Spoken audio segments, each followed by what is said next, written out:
What's up, beautiful people, and welcome back to the Light Heart and Centered channel, where we try to keep everything lighthearted as well as help you find your center and stay centered.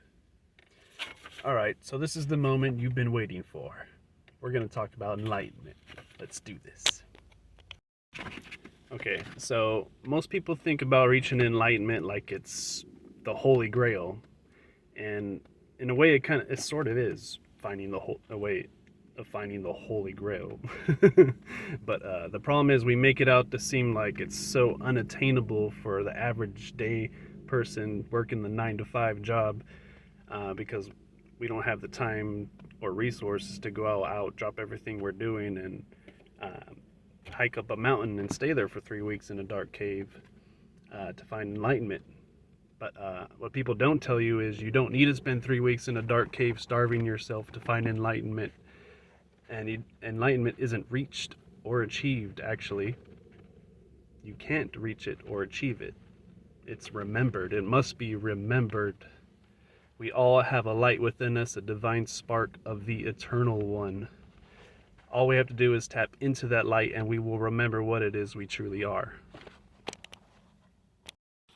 Every single person on this earth is capable of reaching enlightenment.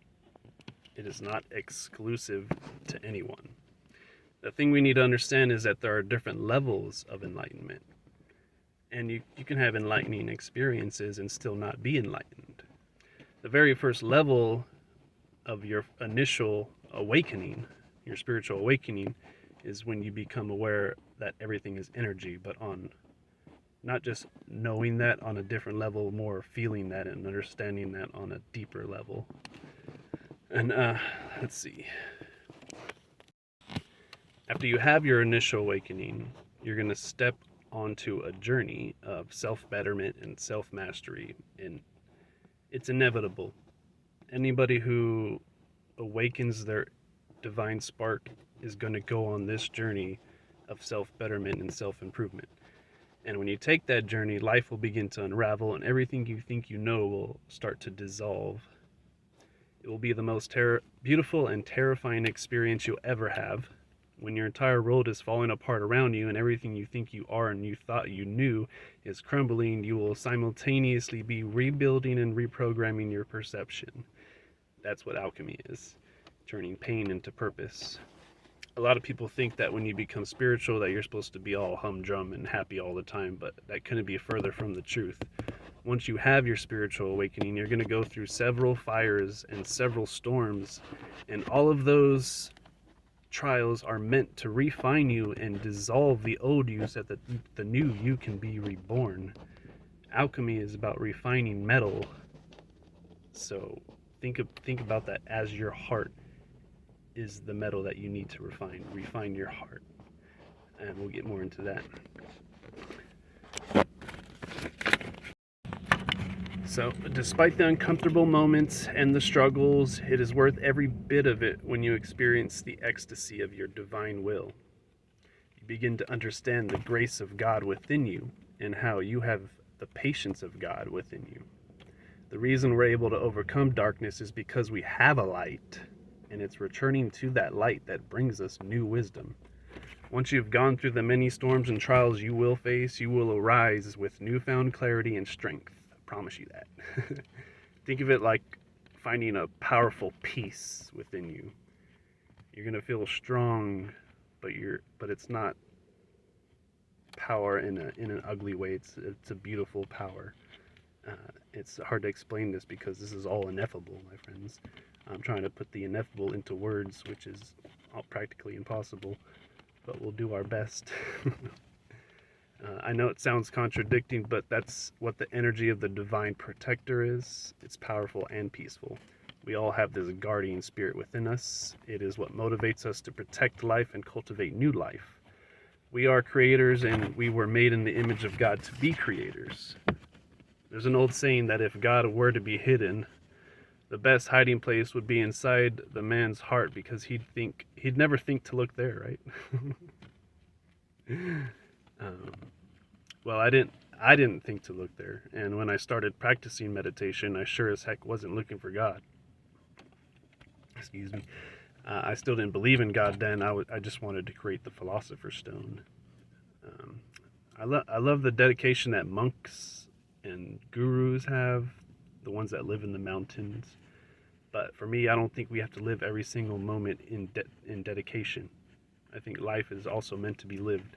If we are great, if we are the Great Spirit, God, Source, Energy, living through the flesh, then we need to do that. And that's the greatest dedication we can do, is to be present and start living as Spirit would, or as Jesus would. There's a major problem with spirituality, though, and it stems from the philosophy of detachment. We are supposed to let go of unhealthy physical attachments and shallow desires, but we are not supposed to detach or become detached, right? Sorry, I had to write all this down. It was good, though. That is a cold and lonely existence, to be detached. There's no real connection going on there. We are here for connection and love, and to experience all the wonders and colors of love, because everything is love, and that's what drives creation. People think they need to move off grid or go join the monks in the mountains, but don't need to do that to reach enlightenment. It's right here where you're standing, right here, right now. You just have to remember and choose it, uncover it, unlock it. There's a gem in the rough. Think of it like that. It's always been inside you, and you've always known this. It's time to uncover it. So,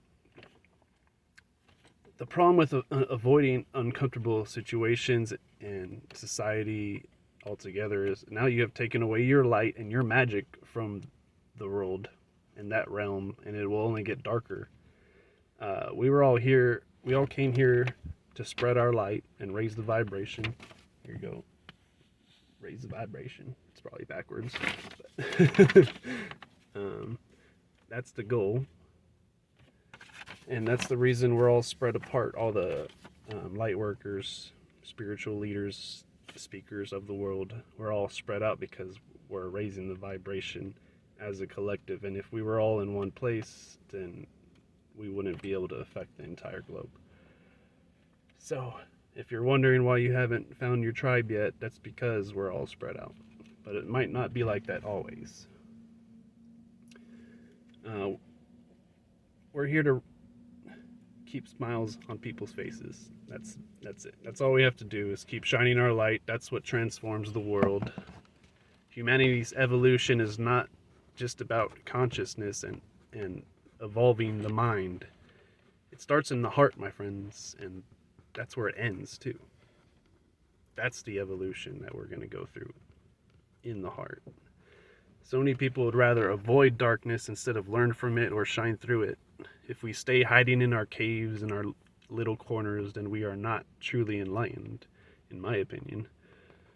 At least not to the level where we need to be, which is Christ consciousness. When we reach that level of awareness, we will have unlocked unconditional love for all creation, and our hearts will be forever changed. That is when your heart turns from lead to gold, and not a moment sooner.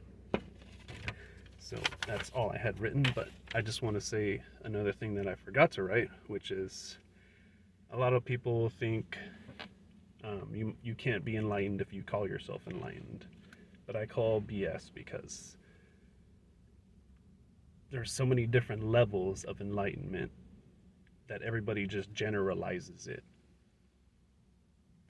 The first step is awakening into your body and realizing you're alive for the very first time. And not just going through autopilot, going through the motions like you always have been. And trust me, I was too. There's nobody that wasn't brainwashed and programmed to be a certain way, and deep down not knowing that there's something wrong about this. So don't hype it up so much. It's really not that big of a deal. It's not, I mean, it is the Holy Grail, but it's not like it's impossible to obtain the Holy Grail. Let's say, and anybody can attain it. Anybody can attain the Philosopher's Stone, for speaking metaphorically, because it's all inside you. God is within you and working through you, and that is your light, your divine spark, the thing that tells you, oh, maybe I shouldn't be doing this because it seems wrong, that's your light. That's your God spark speaking through you. That's your intuition saying, yes, there is a better way. And there's always a better way, my friends. And I am sweating now because it is hot today. But keep raising the vibration. Let's go. I'm ready. I hope you're ready. I hope you're excited. There's so much to be excited about. And once everybody reaches this level of awareness, Christ consciousness, and we're loving each other unconditionally, doesn't mean we have to like everyone or hang out with everyone or be friends with everyone. We just have to love them as they are and understand that we are all on our own journey of healing. And if we're not, that's okay too, because eventually they'll get there. And you don't have to worry about that. Just worry about yourself. Cheers. Love you all.